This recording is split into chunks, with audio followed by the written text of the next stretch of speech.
All right, so what's better? Is it in-person therapy, virtual therapy? Are they both good? Is one better than the other? That's what we're going to talk about in this video. As a therapist in New York City who has seen people both in person for a while and virtually for a while, I want to talk about the pros and cons of both, where I think one falls short and the other doesn't, and vice versa. In this video, I want to give you all the information that I have about virtual and in-person therapy so that by the end of the video, you can make a choice about what might be right for you. That's what we're going to talk about today. Oh yes, and before we dive in, why don't I introduce myself? I totally forgot to do that, and that's pretty rude. My name is Matt, I'm a therapist, and I own PRGRS Therapy, which is a group practice located in New York City, but we are licensed to see folks all throughout the state of New York. We specialize in ADHD therapy, and we also work with general mental health conditions as well. Life stressors, work stress, just being a living person in 2025. It can be hard, it can be stressful, there's a lot to deal with. We got relationships, and we work with all those things as well. We are a very small, tight-knit group practice, and that's what we do. We love to help people. So if you are interested in working with us or you want to know more about our practice, there's a link down below to our website and a consultation button that you can click and schedule a free consult. We'd love to hear from you. All right, but first we need a real quick history lesson. Now, if you were doing virtual therapy before the pandemic, you were a true pioneer, right? When I came out of school, I never even thought about it, never even crossed my mind that virtual therapy would be a thing, right? I always thought it would be in person. The pandemic hits, everyone goes virtual, everything goes virtual, including therapy.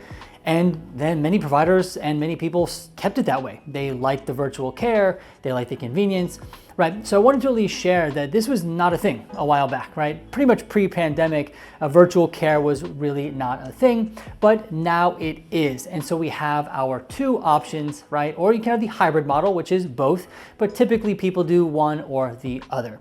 But enough of the history lesson. Let's go through the pros and cons of being virtual and being in person. All right, so before we actually dive into the pros and cons, there's just one more thing I wanted to make sure I clear up. When I talk about virtual therapy, I'm never talking about phone only. I'm talking about both video and audio, right? Like Zoom or something like that. Virtual therapy, you should be seeing and hearing the person, all right? So let's actually start with in-person care. We're gonna go through pros and cons of in-person care. I have my notes here because there's a bunch, all right? So what is one of the pros of in-person? Real-world human contact. And let's be honest, there's really no virtual or HD anything that can replace human contact. And some of us really enjoy that. We really like being face-to-face with people. We like being in the presence of other people. And so, yeah, that one's pretty obvious, right? In-person care, real person contact, that's not replaceable. Number two, another pro is that it creates accountability, right? If we say or we schedule a session at a particular place at a particular time, then, it's a little bit more, the stakes are just a little bit higher than if we have to flip open our laptop or hop on our phone, but now we have to travel somewhere, we have to go somewhere. And I find that it's a little bit more accountable. So it can help people stay consistent in therapy or continue to come to therapy.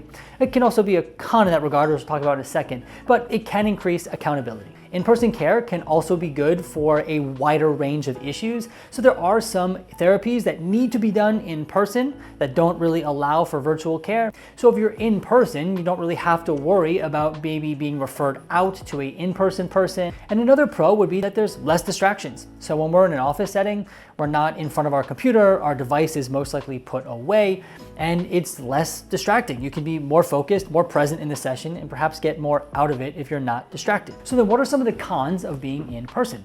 Well, let's start with, you have to account for travel time. And let's be honest, it can be a lot. Maybe it's traffic or subway delays, whatever the case may be. We're now accounting for travel time. Not only does that increase the length of time we need to set aside for therapy, but can also create other barriers as well. An office setting may not actually be as comfortable as your home. Maybe it's more sterile, or maybe it's an office space that makes you feel a certain way. And although this might be a small thing for some people, for others it's quite big.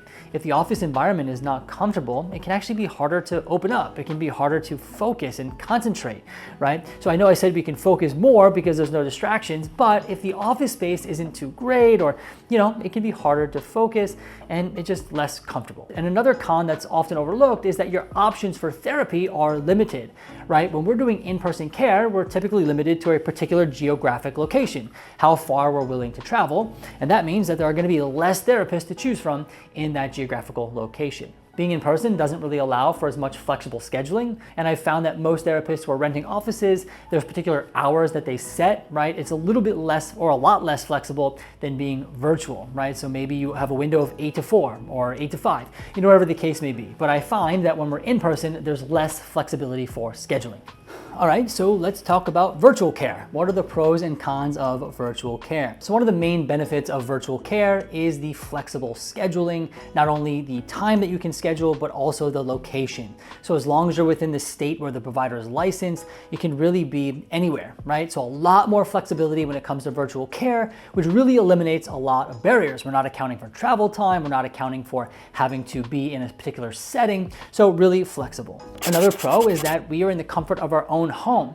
And believe it or not, for some people, it's comfortable enough where we're actually more willing to open up, right? So maybe sitting in our home office or sitting in our bedroom or wherever we are having the session, we're more comfortable. And so we're actually more willing to open up. When we're at home, right, we get to see the actual context. This can be really insightful and can actually help in therapy. Another pro is that for people who have a difficult time traveling, whether that be for mental health reasons or maybe it's physical reasons, they can still be seen and have good quality therapy, right? They can be seen from home. And so now travel is not a barrier. Huge pro. Another pro is that there's now an expansive list of providers to choose from. We're no longer limited by the geographic location where we're willing to drive or travel to. Our selection is much greater, which gives us more choices, which is good. So then what are some of the cons of virtual care? Because right now it's sounding pretty good, right? One of the cons is that it's not the greatest setting if we're gonna be dealing with acute issues, especially if we're dealing with safety issues or things like that. Well, then often in person or a higher level of care is more appropriate. Another con is that we might get too comfortable, right? So some people are too comfortable in their home or they're no longer accounting for travel time. So I find that even people who are seen virtually can maybe become late or they forget to log in or whatever the case may be. And I find too, when I have virtual meetings and things, that I'm sometimes late or I sometimes am too comfortable, right? So I think that can be another con as well. But as long as we're prepared, as long as we're thinking about it, it shouldn't really be a problem. Another con is that we might get distracted, right? So if we're having sessions on our computer or in our home, there can be distractions around. Maybe it's on our computer or our phones, or maybe it's people in our home that are a little bit loud, whatever the case may be. But I do find that if we're virtual, the chances for distraction are a little bit higher. Something that, this can definitely be managed, but something to consider. All right. So which one's better? Well, the truth is that one is not better than the other. It really comes down to preference and priority. Right? If you're someone who really appreciates the accountability, you want the real human contact, and you're able to account for travel time and things like that, well, then in-person care could be really good. But for others, and I know this is true for a lot of people, to have that flexibility, to not have to be in an office, to be able to have a greater range of hours when you can be seen, to be in the comfort of your own home, wherever that may be, right? Virtual care is a really great option for a lot of people. And I would say most of our clients are being seen virtually. And the really cool part is the actual work we're doing, right? The actual therapy is still really effective. I would say that there would not be a major difference if we were in person or virtual. In fact, I think that people are still seeing amazing results in therapy, even though they're virtual. But think about it, consider our pros and cons that we went through today. Which one would work best for you, virtual or in person? Now, if you're interested in being seen at our practice or you want to schedule a free consultation to learn a bit more about how we can help, there's a link down below for you to schedule a completely free consultation. We'd love to hear from you, and we hope to hear from you soon. We will see you in the next video.